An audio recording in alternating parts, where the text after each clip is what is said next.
A vast country with endless blue skies. Inhabited by people living a life that is unique and steeped in tradition. Come and join us as Asian Air Safari visits wild and untamed Mongolia.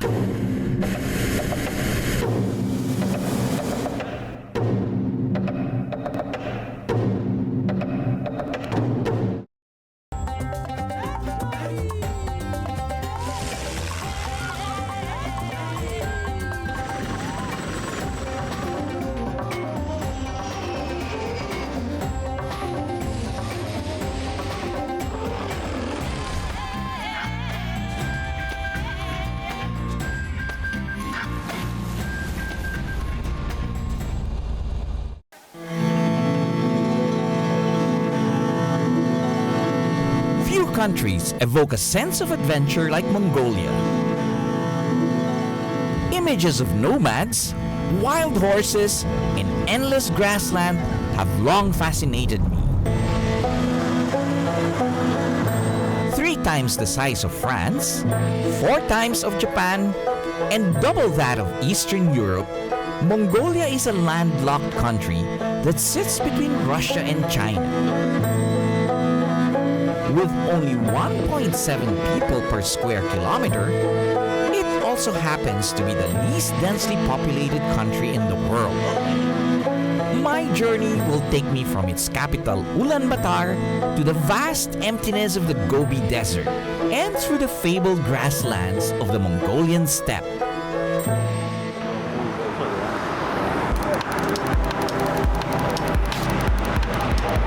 Its capital, Ulaanbaatar, or Ubi as the locals call it, is the largest city in Mongolia and where more than half of its population live.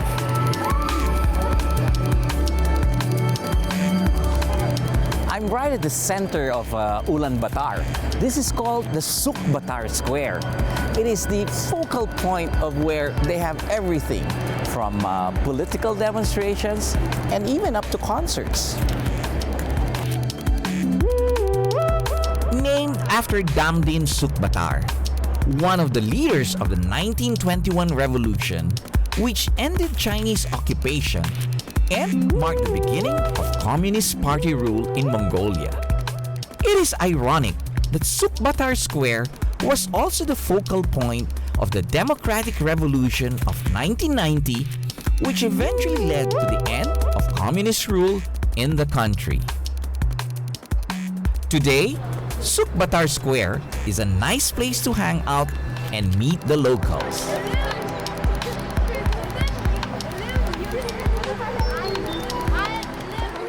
Since leaving communism behind just 20 years ago, Mongolia has emerged from relative isolation and has embraced democracy and capitalism at a rapid pace.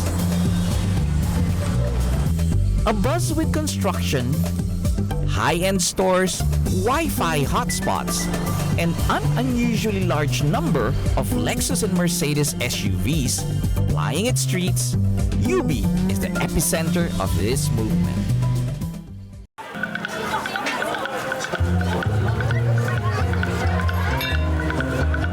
A good place to start getting the pulse of Ubi is the Narantul Market, also known as the Black Market.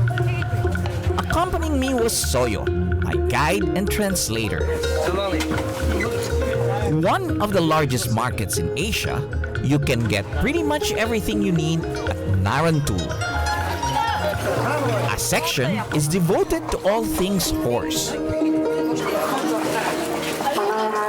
This is a real Mongolian saddle.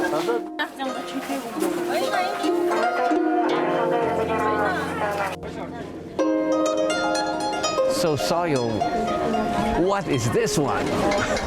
This is a wolf? Wolf, yeah. Oh, wow. It's a Mongolian wolf. In the back, you will find antique and coin dealers.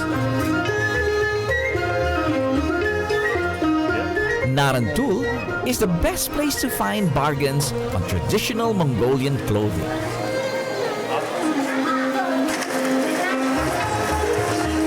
At the food section, I saw an unusual item on sale: horse meat. Horse meat. So horse meat is quite popular as well, huh?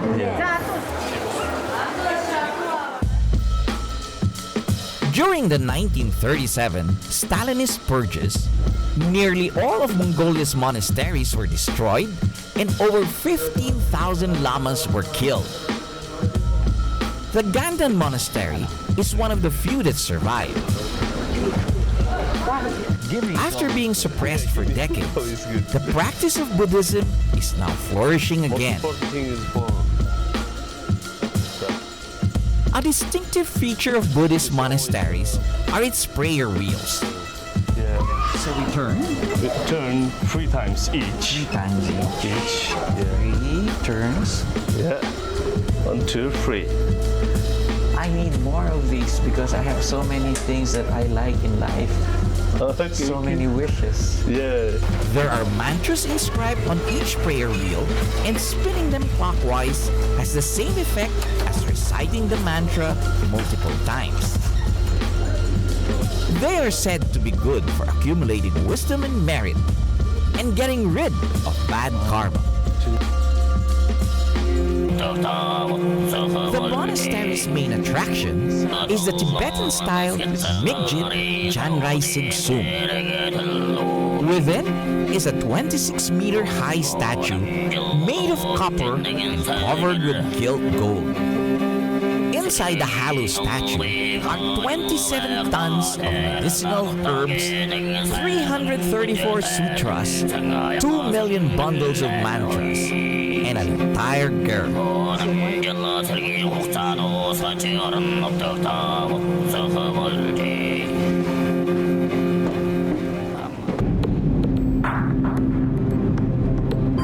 54 kilometers east of Ulaanbaatar is one of Mongolia's recent attractions.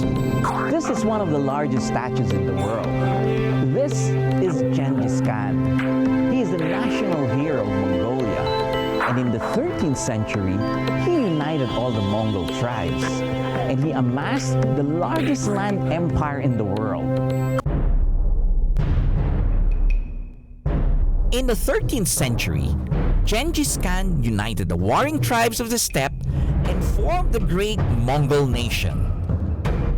With his sights set on conquest, Genghis Khan sent invasions in all directions.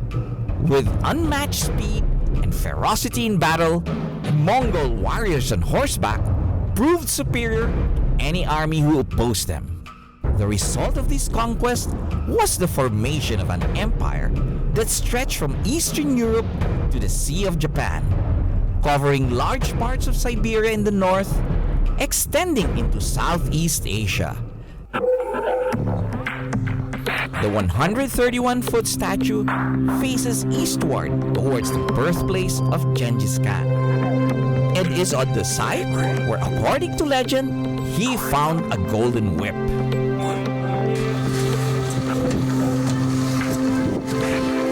The viewing platform on the horse's head affords a commanding view of the surrounding grassland.